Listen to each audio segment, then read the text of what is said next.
இயேசு கிறிஸ்துவால் எல்லாம் கூடும். அவரால் கூடாத காரியம் ஒன்றுமில்லை. இது முடியுமா? இதில் ஒரு மாற்றம் வருமா? இந்த வியாதி சுகமாகுமா? இந்த பிரச்சனை தீருமா? எனக்கு ஒரு விடுதலை கிடைக்குமா? இதெல்லாம் நடக்கிற காரியமா? அப்படின்ற ஒரு எண்ணத்தோடு இன்றைக்கி உட்கார்ந்து இந்த நிகழ்ச்சியை பார்க்குறீங்களா? இயேசுவால் எல்லாம் கூடும். உங்கள் மேலே அவர் வைத்த அன்பின் நிமித்தம் உங்களுக்கு ஒரு அற்புதம் செய்வார். அவர் உங்களை ரொம்ப நேசிக்கிறார். உங்கள் மேலே பாசமுள்ள ஒரு ஆண்டவர். அவர் ஜனங்களை நேசிக்கிற ஒரு ஆண்டவர்.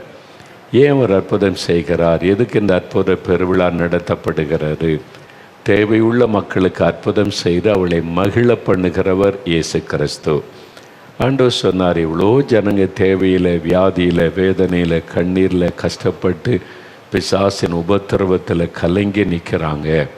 அந்த மக்களுக்காக நான் பரிதபிக்கிறேன்.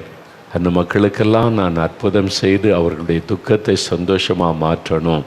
இயேசு அற்புதமானவர் இல்லை. அவர் இந்த உலகத்தில் உலாவின நாட்களில் அவர் போன இடமெல்லாம் ஜனங்களுக்கு அற்புதம் செய்தார். வேதனையோடு இந்த மக்களை பார்த்து மனதுருகி அற்புதம் செய்தார். அந்த இயேசு கிறிஸ்து நேற்றும் இன்றும் என்றும் மாறாதவர். இன்றைக்கும் அவர் அற்புதம் செய்கிறவர்.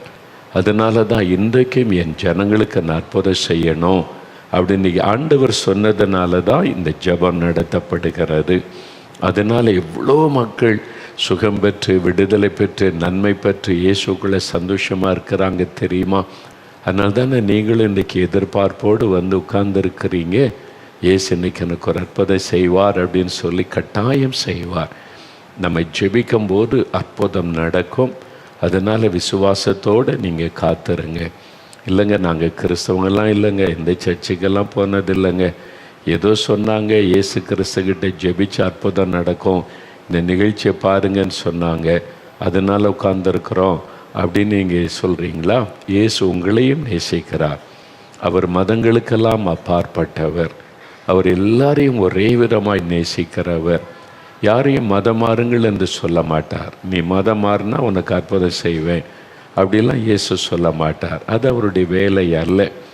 ஆனால் இயேசு கிறிஸ்துவை நீங்கள் விசுவாசித்து அவரை நோக்கி கூப்பிடும்போது உங்களுக்கு அற்புதம் நடக்கும். சுருக்கமான வேத வசனத்தை சொன்ன பிறகு செபிக்க போகிறோம். இன்றைக்கு ஆண்டவர் வித்தியாசமாய் நடத்துகிறார்.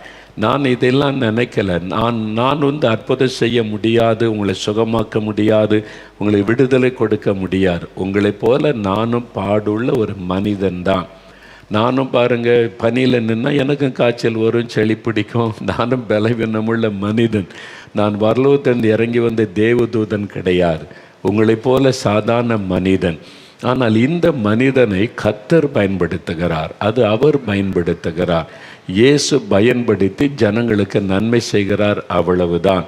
அவர் தான் எல்லாவற்றையும் செய்கிறவர். இந்த அற்புதத்துக்கு இயேசுவுக்குந்தான் தொடர்பு. அவர் தான் என்னை பேச வைக்கிறார், பயன்படுத்துகிறார், அவ்வளவுதான். அது இந்த நேரம் அந்த அபிஷேகம் இறங்கும் போது ஆவியானவர் என்னை பயன்படுத்துவார். மற்ற நேரம் நான் சாதாரண ஒரு மனிதனாக இயேசுவோடு கூட வாழ்கிற, உங்களைப் போல ஆண்டவரை துதித்து அவரை சார்ந்து வாழ்கிற ஒரு மனிதனாக இருக்கிறேன், அவ்வளவுதான்.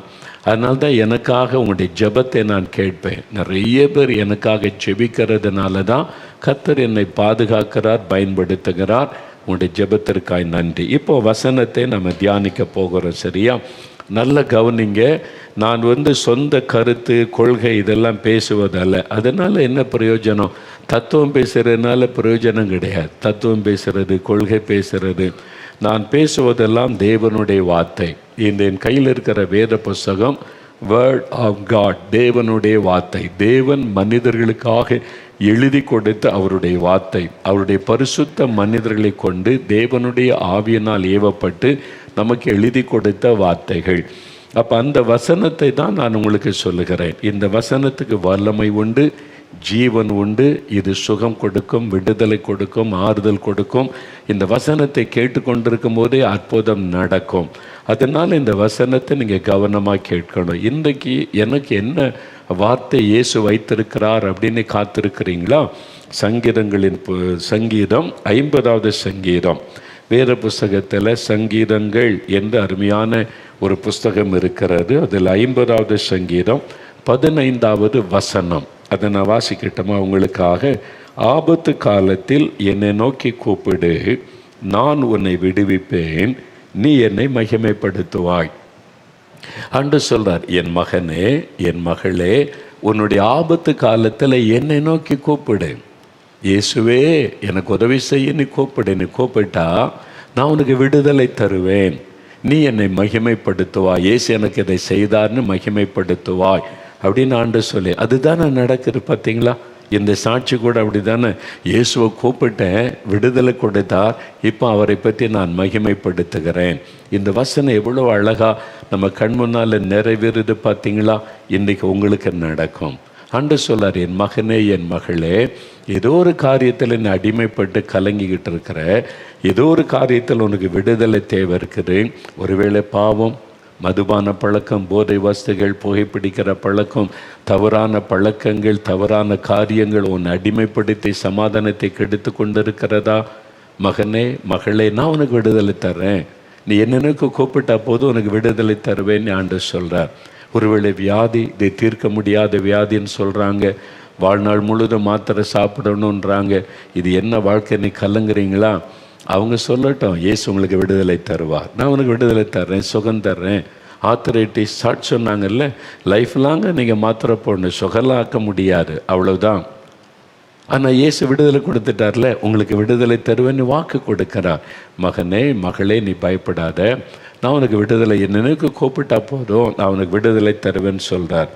ஒருவேளை பயம், ஒரு கலக்கம், மரண பயம், அந்த சகோதரிக்கு இயேசு விடுதலை கொடுத்தார்ல, பொல்லாத ஆவி வந்து பயமுறுத்துது, சர்ப்பத்தின் ஆவி, உடம்புல சர்ப்பம் நெளிகிற மாதிரி, இதெல்லாம் பிசாசனுடைய கிரியைகள். பாம்பு நெளிகிற மாதிரி, அதெல்லாம் பிசாசனுடைய கிரியைகள் தான்.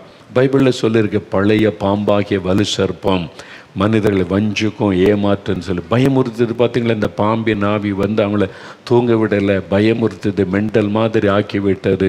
இயேசு விடுதலை கொடுத்துட்டார்ல. இன்றைக்கி மனிதர்களை பயப்படுத்தி அடிமைப்படுத்துவதுதான் பிசாசனுடைய காரியம். பயமுறுத்தி, நீ வந்து எனக்கு அதை செய்ய, இதை செய்ய, நான் சும்மா இருப்பேன் இப்படின்னு மக்களை அடிமைப்படுத்துவது அது பிசாசனுடைய காரியம். கடவுள் அப்படி செய்ய மாட்டார். கடவுள் அன்பானவரில் நம்மளை பிள்ளைகளை போல நேசிக்க, என் மகனே, என் மகளே, உங்களை பயமுறுத்தி நீ வந்து இதை செய், அதை செய், பரிகாரம் பண்ணு, இல்லாட்ட அவனை அப்படி பண்ணிடுவேன், அப்படி இல்லை செய், என்னை கூப்பிடு போகிற, அவ்வளோதான். என்னை விசுவாசித்து அப்பா நீ கூப்பிடு, மகளே, மகனே, என்னை கூப்பிடு, நான் உனக்கு அற்புதம் செய்கிறேன். அதான் இயேசு. அவர் நமக்கு தகப்பன்ல, அவர் வந்து அதைத்தான் ஆண்டவர் சொல்லுகிறார். அப்போது ஏதோ ஒரு பிரச்சனை இருக்குது, குடும்பத்தில் பிரச்சனை, குழந்தையிலன்ற பிரச்சனை, ஐயா மக குடும்பம் சரியில்லை, பிரிஞ்சு கிடக்குது, மகன் குடும்பம் சரியில்லை, என் குடும்பத்தில் கடன் பிரச்சனை, இப்படி போராட்டமாக இருக்குது, ஏதோ ஒரு காரியம் விடுதலை வேணுமா? கடன் பிரச்சனை விடுதலை, பிள்ளைகள் வாழ்க்கையில் ஒரு விடுதலை, உடைந்து கிடக்கிற பிள்ளைகளுடைய குடும்பம் சரியாகணும், ஏதோ ஒரு விடுதலை உங்களுக்கு தேவைதானே. ஆண்டவர் சொல்லார், என் பிள்ளைகளே, என்ன நோக்கி கூப்பிடுங்க, உனக்கு என்ன பிரச்சனை, உனக்கு என்ன கஷ்டம், எதுக்கு நீ கலங்குற, எதுக்கு வேதனையில் இருக்கிற, என்னை நோக்கி கூப்பிடு, நான் உனக்கு விடுதலை தருவேன், உனக்கு சுகம் தருவேன், உன் பிரச்சனையை மாற்றுவேன். எந்த பிரச்சனையாக இருக்கட்டும், இயேசு தான். இல்லை சுகமளிக்கிறதுக்கு இந்த இயேசு, கடன் பிரச்சனை மாறணுன்னா அந்த இயேசு, படிப்பில் ஞானம் கொடுக்கணுன்னா இந்த இயேசு, அப்படியெல்லாம் கிடையாது. ஒரே இயேசு தான். ஒரே இயேசு கிறிஸ்து நமக்காக வந்து சிலுவையிலே மரித்து உயிர்த்தெழுந்த ஒரே இயேசு தான். அவ்வளோத நாள் மாடியில் ஒரு இயேசு, மெட்ராஸில் ஒரு இயேசு, அப்படிலாம் கிடையாது. எங்கும் ஒரே இயேசு தான். அந்த ஒரே ஆண்டு உங்கள் வீட்டில் அதே இயேசு தான் வருவார். எங்கும் வியாபித்திருக்கிறவர் அவர், சர்வ லோகத்தின் ஆண்டவர், முழு உலகத்திற்கும் இரட்சகர் என்று அவரை குறித்து சொல்லப்பட்டிருக்கிறார்.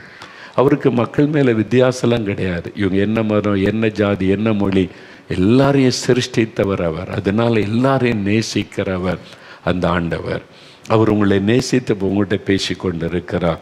அப்போது என்னை நோக்கி கூப்பிடு அப்படின்னு தான் சொல்லார். கூப்பிட்டு அற்புதம் நடந்துருமா? நடந்துரும்.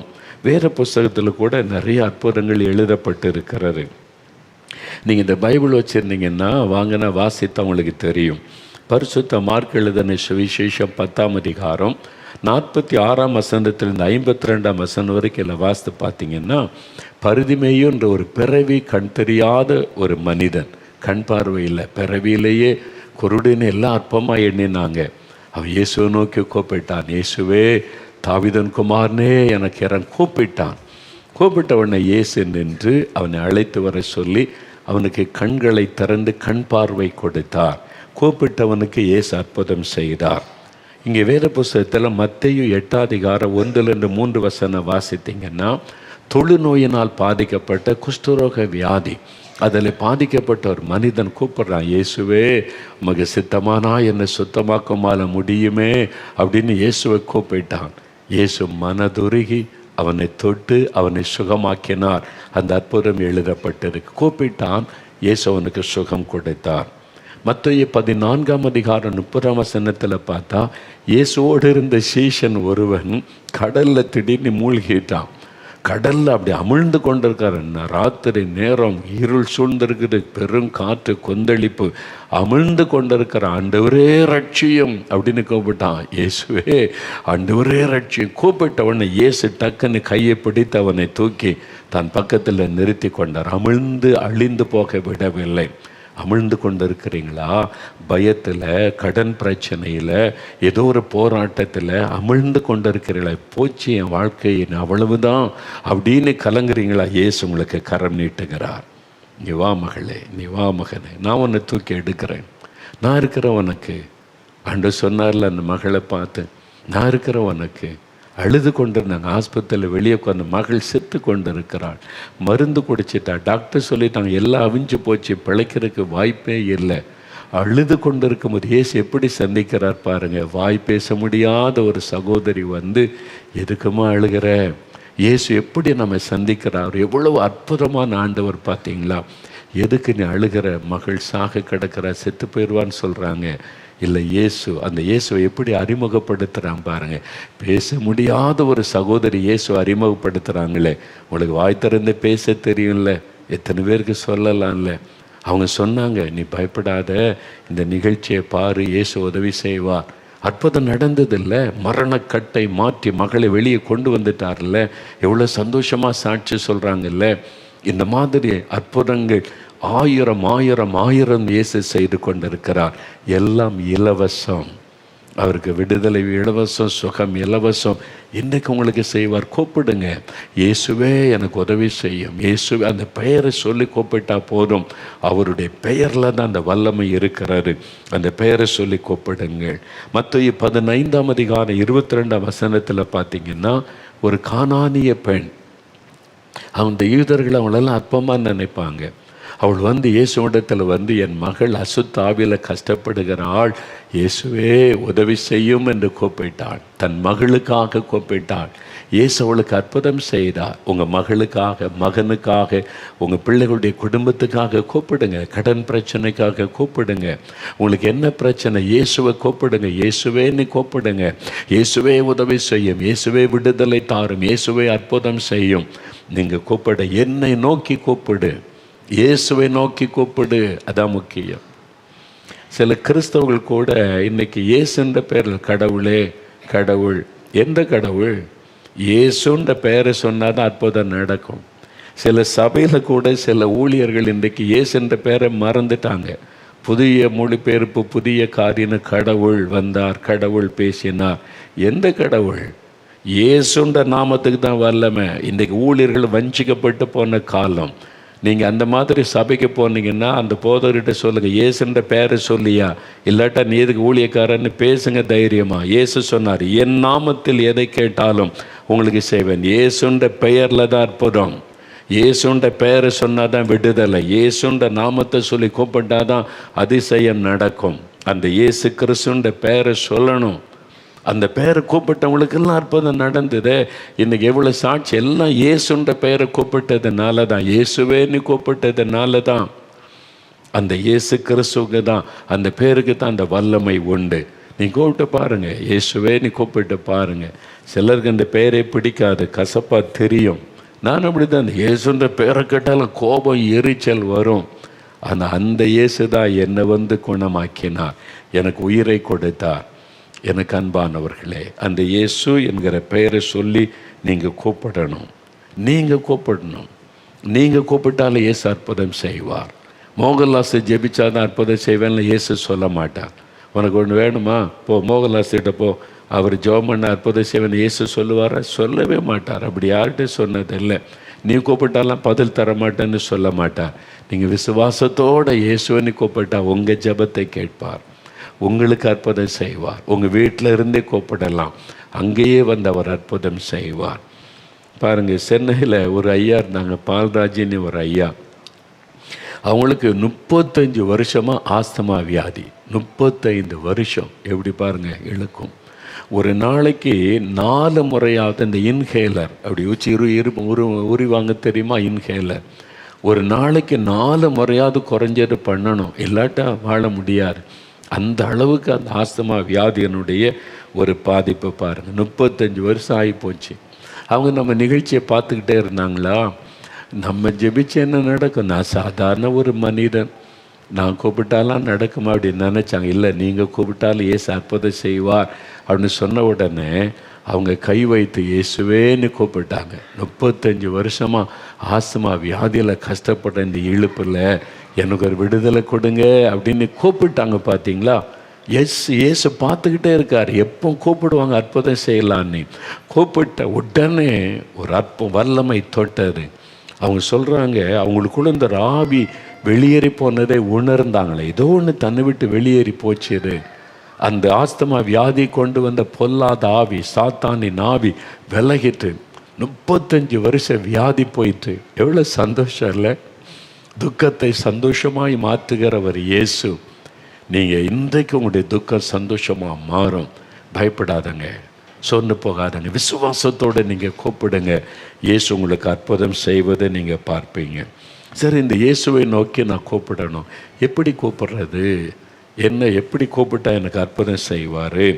இந்த வசனத்தில் பாருங்கள், சங்கீதம் 50ஆம் சங்கீதத்தில் 15வது வசனம் தான் அப்படி வாசித்தோம். 2 சேர்த்து வாசிக்கணும், 14, 15, 2 வசனம் நான் வாசிக்கிறேன், கேட்குறீங்களா?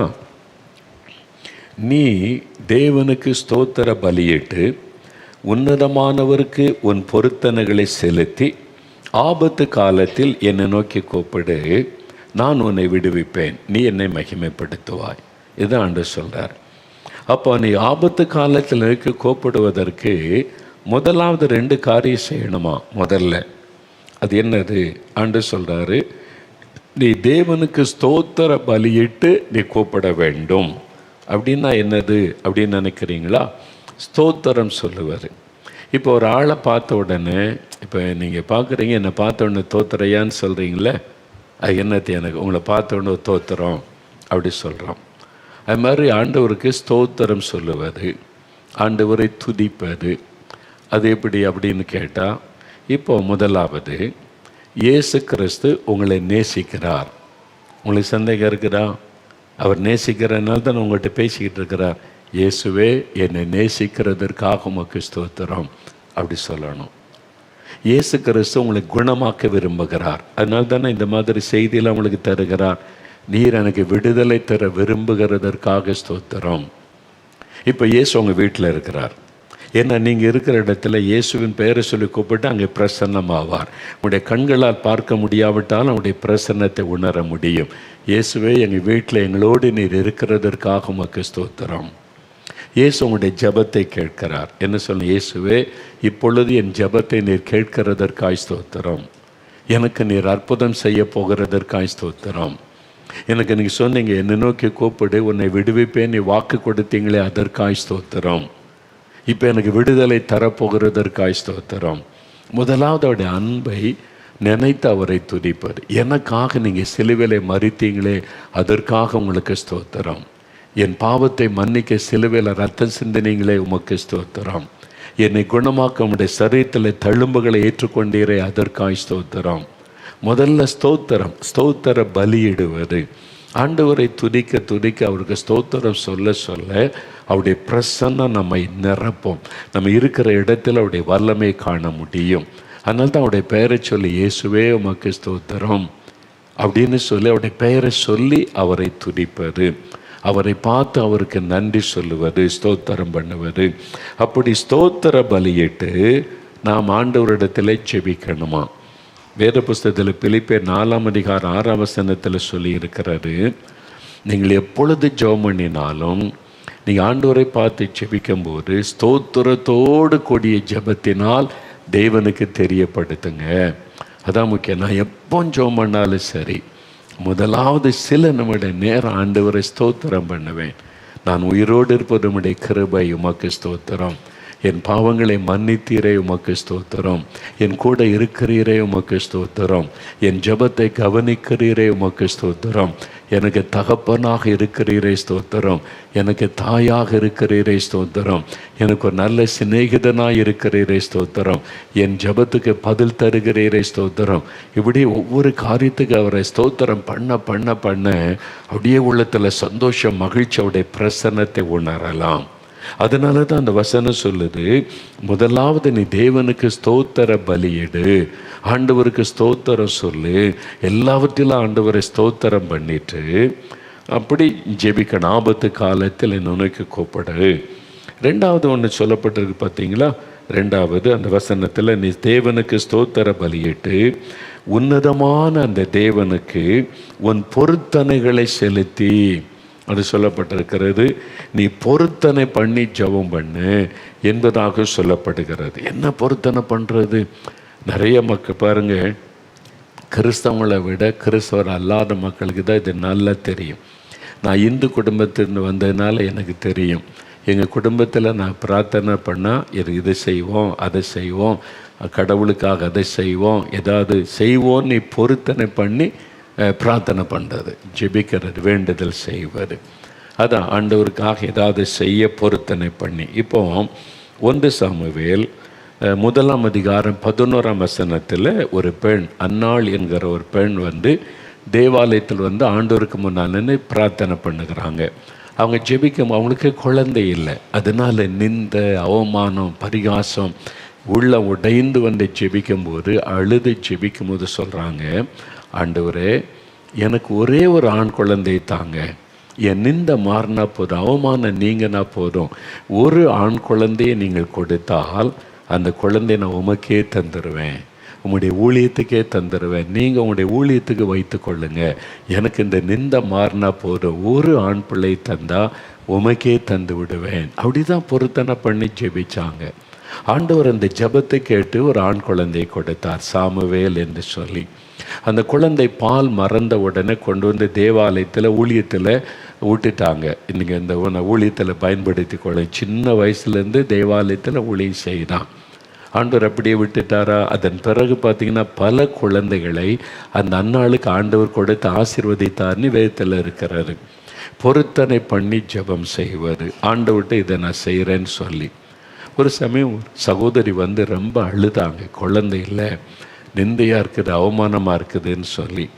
நான் உன்ட்ட சொன்னேன், அன்னாள் பொருத்தனை பண்ணி ஜெபம் பண்ணாங்க, அதனால் நீங்களும் ஒரு பொருத்தனை பண்ணி செய்வீங்கன்னா குழந்தை கொண்டு இப்போ நீங்கள் இந்த ஊழியத்தில் எங்கேயும் கொடுக்க வேண்டாம், என்ன பொருத்தனை பண்ணுங்க, ஆண்டவர் ஒரு குழந்தை நீங்கள் தாங்க, உமக்காக அந்த குழந்தையை வளர்ப்பேன், நான் விருப்பப்படி என் விருப்பப்படி வளர்க்க மாட்டேன், உமக்கு பிரியமானபடி அந்த குழந்தையை நான் வளர்ப்பேன், உமக்கு சாட்சியா, உமக்கு பிரியமா, நீர் சொல்லுகிறபடி அந்த குழந்தையை வளர்ப்பேன், நீர் சொல்லுகிறபடி படிக்க வைப்பேன், நீர் சொல்லுகிறபடி குழந்தையை நடத்துவேன், அதில் நான் ஜாக்கிரதையாக இருப்பேன் அப்படின்னு பொருத்தனை பண்ணுங்கன்னு சொன்னேன். என்ன நிறைய பேர் அப்படி ஜாக்கிரதை இருக்கிறது இல்லை. குழந்தை பிறந்து ஏதோ சாப்பாடு கொடுக்குறது, பால் கொடுக்கறது, பெருசானோடனே சாப்பாடுகள் வளருது, படிக்குது, ஸ்கூலுக்கு போகிற, அவ்வளோதான். அந்த குழந்தை குறித்து தேவ திட்டம் என்ன? அந்த குழந்தையில் இயேசு மகிமைப்படணுமே, அந்த குழந்தை இயேசுவை அறியணுமே, அந்த குழந்தை ஜெபிக்கணுமே, இந்த எண்ணமே இல்லாமல் நிறைய பேர் இருக்கிறாங்க. ஆனால் நீங்கள் என்ன சொல்லுங்கள், உமக்காக நான் வளர்ப்பேன் அப்படின்னு ஒப்பு கொடுங்கன்னு. அவங்க அப்படியே ஜெபம் பண்ண பொருத்தனை பண்ணாங்க, உமக்காக அந்த குழந்தையை வளர்ப்ப ஆண்டவரேன்னு சொல்லி. அடுத்த வருஷம் குழந்தையோடு வந்துட்டாங்க. ஆண்டவர் அந்த பொருத்தனையின் ஜெபத்தை கேட்டார். நீங்கள் கூட அப்படி பொருத்தனை பண்ணி ஜெபிக்கலாம், ஆண்டவரே நீர் எனக்கு ஒரு குழந்தை கொடுங்க, அதை உமக்காக உமக்கு பிரியமானபடி வளர்ப்பேன், எனக்கு பிரியமானபடி வளர்க்க மாட்டேன், நீர் விரும்புகிறபடி அந்த குழந்தையை நான் வளர்த்து உம்முடைய நாமத்தை மகிமைப்படுத்துவேன்னு சொல்லி பாருங்கள். கர்த்தர் உடனே அந்த பொருத்தனையின் ஜெபத்துக்கு பதில் கொடுத்து ஆசீர்வதிப்பதை நீங்கள் பார்க்க முடியும். சென்னையிலேருந்து ஒரு ஐயா ஒரு சமயம் ஒரு சாட்சி எழுதியிருந்தாங்க. அந்த ஐயாவுக்கு பாருங்கள் 20 வருஷம் சோரியாசிஸ் வியாதி. சோரியாசிஸ்ன்னு தெரியல, சரும வியாதி. அதை தலை முதல் பாதம் வரைக்கும் அப்படியே உடம்பெல்லாம் காந்தமா சொரியல் எடுக்கும், சொரிச்சா ரத்தம் உண்டாகும், அப்படியே காந்தம். எவ்வளோ ஒரு கொடூரமான வியாதி இல்லை, அது ரொம்ப பயங்கரம் அந்த வியாதி, சோரியாசிஸ் என்கிற வியாதி. 20 வருஷம். ஏன்னா அதுக்கும் மருந்து இல்லைன்றாங்க. நிறைய பேர் பாதிக்கப்பட்டவங்க சும்மா அந்தந்த நேரம் கொஞ்சம் நேரம் அவர் கொஞ்சம் ஆறுதலாக இருக்குது, அவ்வளோதான், ஆனால் முற்றிலும் சுகமாக மாட்டேங்குதுன்னு தான் சொல்கிறாங்க. 20 வருஷம் சோரியாஸ், தலை முதல் கால் வரைக்கும் அப்படியே காந்தமா எரிச்சு, வெளியில் போகிறதுக்கு வெட்கம், சொரிஞ்சிக்கிட்டே இருக்கணும்ல, அது அவ்வளோ கொடூரமான ஒரு காரியம். எவ்வளோ அவமானம், சரீரத்தில் வேதனை, மனதில் வேதனை, ரொம்ப கஷ்டம்.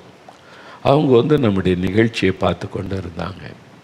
அப்போ நான் கூப்பிட்டா ஏசு அற்புதம் செய்வான்னு சொல்கிறாங்களேன்னு சொல்லி ஒரு பொருத்தனை பண்ணாங்க. அவங்க என்ன பொருத்தனை பண்ணாங்களா, ஆண்டவரே நீங்கள் எனக்கு சுகம் கொடுங்க, நான் தினம் 3 மணி நேரம் தேசத்துக்காக ஜெபம் பண்ணுவேன். நான் எனக்காக இல்லை, என் நாட்டுக்காக, என் மக்களுக்காக, என்னை போல கஷ்டப்படுற மக்கள் சுகமடைய மற்றவங்களுக்காக தினம் 3 மணி நேரம் நான் ஜெபம் பண்ணுவேன், எனக்கு சுகம் கொடுங்கன்னு கேட்டாங்களாம். ஒரு பொருத்தனை. அவங்க ஜெபிக்க ஜெபிக்க ஜெபிக்க தினம் 3 மணி நேரம் முழங்கால் நின்று தேசத்துக்காக மற்றவங்களுக்காக ஜெபிச்சாங்க. ஜெபிக்க ஜெபிக்க ஜெபிக்க அந்த வியாதி இல்லாமல் போய்விட்டார். அவங்க அந்த பொருத்தனையை நிறைவேற்ற நிறைவேற்ற வியாதி கொஞ்சம் கொஞ்சமாய் மறைந்து 20 வருஷமாக அந்த வியாதி இல்லாமல் போய்விட்டது. எவ்வளோ பெரிய அற்புத சுகம் பார்த்தீங்களா? ஆண்டவர் அற்புதம் செய்வார். பொருத்தனை பண்ணி அவங்க ஜெபம் பண்ணினாங்க. உங்களுடைய ஜெபத்தை கேட்டு நீங்கள் பொருத்தனை பண்ணி ஜெபிக்கும் போது, ஆண்டவரே நான் 1 மணி நேரம் ஜெபிக்கிறேன் மற்றவங்களுக்காக, தேசத்துக்காக, நான் மற்ற மக்கள் ரட்சிக்கப்படணும், ஆசீர்வதிக்கப்படணும், விடுதலை பெற நான் ஜெபிக்கிறேன். அது ஒரு பொருத்தனை. நீங்கள் பொருத்தனை பண்ணி ஜெபிக்கலாம். ஒருத்தர் ஒரு சாட்சி சொல்ல வந்தாங்க, இயேசு எனக்கு இந்த வியாதியிலேருந்து சுகம் கொடுத்தார், இத்தனை வருஷம் இருந்துச்சு வியாதியிலேருந்து, நான் பொருத்தனை பண்ணணுன்னு ஒரு பெரிய பார்சல் கொடுத்தாங்க. என்னதுன்னு பைபிள், அதில் 20 பைபிள் இருக்குது அப்படின்னு. இது என்ன மற்றவங்களுக்கு கொடுங்க, நான் பொருத்தனை பண்ணி இயேசு எனக்கு சுகம் கொடுத்தா ஒரு பைபிள் இல்லாத 20 பேருக்கு வேத புஸ்தகத்தை வாங்கி கொடுப்பேன். பார்த்திங்களா, பொருத்தனை பண்ணி ஜெபித்தாங்க. அதுக்காக அது மாதிரி நிறைய பேர் கொண்டு கொடுத்து நிறைய பேருக்கு அதை கொடுத்துருக்கிறோம். ஆண்டவர் அறிந்து கொள்ள விரும்புகிறவங்களுக்கு ஆண்டவர் அந்த பொருத்தனையின் ஜெபத்தை கனப்படுத்துகிறார். சிலர் பொருத்தனை என்ன பண்ணுவாங்க தெரியுமா, திறப்பின்வா ஜெபத்தில் போய் சாட்சி சொல்லிடுறான், ஆண்டவரே எனக்கு சுகம் கொடுங்க. அது ஒரு பொருத்தனை தான், ஆனால் நிறைய பேர் பண்ணுற பொருத்தனை தான். இது செலவில்லாத பொருத்தனை இல்லை, எந்த செலவுமே கிடையாது. இப்போ நீங்கள் 10 பைபிள் வாங்கி கொடுக்குறேன் அப்படின்னு செலவு பண்ணணும். தேசத்துக்கு 1 மணி நேரம் ஜெபிக்கிறேன்னா முழங்கால் போடணும், நீங்கள் தியாகம் பண்ணி ஜெபிச்சாகணும். உமக்காக குழந்தை வளர்ப்பன்னா ஒவ்வொன்றிலும் கவனம் செலுத்தி ஆண்டவர்கிட்ட கேட்டு கேட்டு செய்யணும். நீர் என்ன சுகம் கொடுங்க, திறப்பின் வாசலில் சாட்சி சொல்லிடுறேன் அப்படின்னா ஒரு செலவும் இல்லை, கஷ்டமும் இல்லை. அதனால் சிலர் சண்டை போட்டுக்கிட்டு பண்ண பொருத்தனை பண்ண எனக்கு சாட்சி சொல்ல இடம் கொடுங்க அப்படின்னு. எல்லாருக்கும் சாட்சி சொல்ல நேரம் கொடுக்க முடியாது. அவ்வளோ அற்புதங்களை இயேசு செய்கிறார். கொஞ்சம் பேருக்கு தான் வாய்ப்பு கொடுக்க முடியும் டைம் கருதி. ஆனால் சிலர் நான் பொருத்தனை பண்ணிட்டேன் அப்படின்பாங்க. சிலர் பொருத்தனை பண்ணாத மறந்துடுவாங்க. அந்த ஒரு அற்புதம் செய்த பிறகு மறந்துடுவாங்க. அது ரொம்ப ஆபத்து. அப்படி இல்லைன்னா பொருத்தனை பண்ணக்கூடாது. கட்டாய பொருத்தனை பண்ணாதான் இயேசு அற்புதம் செய்வார் என்பது அல்ல. விசுவாசத்தோடு ஜெபிச்சால் அற்புதம் நடக்கும். ஒரு தாயார் ரொம்ப வேதனையோடு ஜெபிக்க வருவாங்க. ஐயா இது மாதிரி கஷ்டம் ஐயா, குடும்பத்தில் இருக்கு, ஜெபிங்க, அது ஜெபிங்க. சரி இன்னும் ஜெபிச்சு அனுப்புவோம். உடனே மறுபடியும் வருவாங்க. இப்படி பல மாதங்கள் தொடர்ச்சியாக வந்தாங்க. என்னை பார்க்கும் போதெல்லாம் இப்படி சொல்லுவாங்க, ஏன் இவங்க ஜெபிக்கிறாங்க, காரியம் நடக்க மாட்டேங்குதுன்னு சொல்லி ஒரு நாள் அவங்களுக்கு சின்சியராக ஆண்டவரை பார்த்து கேட்டேன். அவ்வளோ பாரத்தோடு இந்த தாய் அழுகிறாங்க, ஏன் ஆண்டவரை நீங்கள் செய்யக்கூடாது? அப்போ ஆண்டவர் சொன்னார், இவள் என்னிடத்தில் பண்ணின பொருத்தனையை நிறைவேற்றவில்லை. அவள் என்ன பொருத்தனை பண்ணினாள் என்று கேள், அது நிறைவேற்றாததுனால அவள் இந்த வேதனை அனுபவிக்கிறாள் என்று. நான் கேட்டேன் அந்த தாயாரை பார்த்து, அம்மா உட்காருங்க, நீங்கள் ஆண்டவர்கிட்ட ஜெபிக்கும் போது நீங்கள் ஒரு பொருத்தனை பண்ணி ஜெபிச்சிங்களா அப்படின்னு.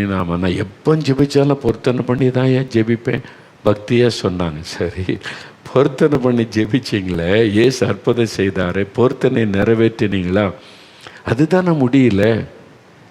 முடியலைன்னா ஏன் பொருத்தனை பண்ணுறீங்க? அது பாவம். நீங்கள் பொருத்தனை பண்ணால் கட்டாயம் நிறைவேற்றணும். அதை செய்யாவிட்டால் அது தேவனுக்கு முன்பாய் ஒரு குற்றமாகிவிடும். அதனால தான் உங்கள் ஜெபம் கேட்கப்பட மாட்டேங்குது. உங்களுக்காக நான் ஜெபித்தாலும் ஆண்டவர் பதில் தர மாட்டேங்கிறாரு. முதல்ல நீங்கள் அந்த பாவத்தை விடுங்க. பொருத்தனை பண்ணி தான் கட்டாயம் ஜெபிக்கணும்னு ஆண்டவர் சொல்லலை. பொருத்தனையும் பண்ணி ஜெபிக்கலாம். விசுவாசத்தோடு நீங்கள் கேட்ட அற்புதம் செய்திருவார். ஆனால் பொருத்தனையும் பண்ணி நீங்கள் ஜெபிக்கலாம். அப்படி தான் வேதம் சொல்லை தவிர கட்டாயம் பொருத்தனை பண்ணி தான் ஜெபிக்கணும்னு ஆண்டவர் சொல்லலையே. பிறகு எதற்கு நீங்கள் பொருத்தனை பண்ணி நீங்கள் இதை தப்பு பண்ணுறீங்க? அப்போ தான் உடனே ஐயோ ஆண்டவர் என்னை மன்னிக்கட்டும் ஐயா, இனிமே அப்படி பண்ண மாட்டேன்னு சொன்னாங்க. சிலர் அப்படி தான் எதுக்கெடுத்தாலும் பொருத்தனை பண்ணிடுறது, உணர்ச்சி வசப்பட்டு. அப்படி செய்யக்கூடாது. கர்த்தருடைய சமூகத்தில் ஒரு காரியத்தை பொருத்தனை பண்ணிட்டா வாய் தவறி சொன்னேன்னு சொல்லாத, தேவன் அதை கவனிக்கிறார், இந்த வேதம் எச்சரிக்கிறாரு. அதனால் ஒரு பொருத்தனை பண்ணால் கட்டாயம் நிறைவேற்றிடணும். நான் இதை தேவனுக்கு செய்வேன், இதை கொடுப்பேன், இது காரியத்தைன்னு சொல்லிட்டா உங்களுடைய வார்த்தையை நம்பி ஆண்டவர் அற்புதம் செய்கிறார். நீ உண்மை இல்லாமல் போகும்போது அதன் பிறகு உங்களுடைய ஜெபத்துக்கு பதில் வராமல் போய்விடும். ஆண்டவருடைய மனதை துக்கப்படுத்திவிடும். அதனால் கட்டாயம் பொருத்தனை பண்ணணும்னு அவசியம் கிடையாது. விசுவாசத்தோடு ஜெபிச்சா போதும். ஆனால் பொருத்தனை பண்ணால் கட்டாயம் நிறைவேற்றணும். ஆனால் பொருத்தனை பண்ணி ஜெபிக்கும்போது தேவன் அதை மகிழ்ச்சியோடு ஏற்றுக்கொண்டு அற்புதம் செய்கிறார். அதனால்தான் நீ தேவனுக்கு ஸ்தோத்திர பலியிட்டு பொருத்தனை பண்ணி அப்புறம் என்ன சொல்கிற, ஆபத்து காலத்தில் என்னை நோக்கி கூப்பிடு. மோகலாசஸை நோக்கி கூப்பிடாத, ஊழியக்காரனை நோக்கி கூப்பிடாத, என்னை நோக்கி கூப்பிடு.